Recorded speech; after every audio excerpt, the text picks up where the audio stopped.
હવે સમાચાર અમદાવાદથી જ્યાં નારણપુરાના અંબિકા જ્વેલર્સમાં ચોરીનો બનાવ સામે આવ્યો છે। ગ્રાહકના સ્વાંગમાં આવેલા શખ્સે સોનાના કડાની કરી હતી ચોરી। જ્વેલર્સ માલિક સામે જ કડું ચોરી ભાગી ગયો આરોપી। આ ઘટના સીસીટીવી કેમેરામાં કેદ થઈ ગઈ છે। પોલીસે આ કેસમાં ગુનો દાખલ કરીને સીસીટીવીને આધારે તપાસ શરૂ કરી છે। તો જોઈ શકો છો કેવી રીતે આખી આ ઘટના બની છે।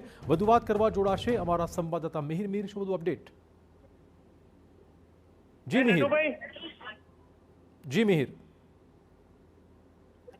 તો અમદાવાદની આ ઘટના છે। પોલીસે સીસીટીવીના આધારે આ કેસમાં તપાસ શરૂ કરી છે।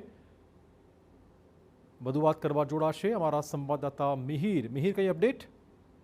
ચોક્કસથી નારણપુરા પાસે આવેલું જે અંબિકા જ્વેલર્સ છે ત્યાં આગળ ગ્રાહકના સ્વાંગમાં આવી અને ત્યારબાદ વેપારીઓ સાથે અલગ અલગ સોનાના દાગીના જોયા અને ત્યારબાદ જેવી નજર ચૂકવીને જ સોની વેપારીની સામે જ આ સોનાનું કડું છે કે જે 1.5 લાખનું લઈ અને ફરાર થઈ ગયું। હાલ સીસીટીવીના આધારે નારણપુરા પોલીસે પણ ગુનો નોંધી અને વધુ તપાસ જે છે તે શરૂ કરી છે।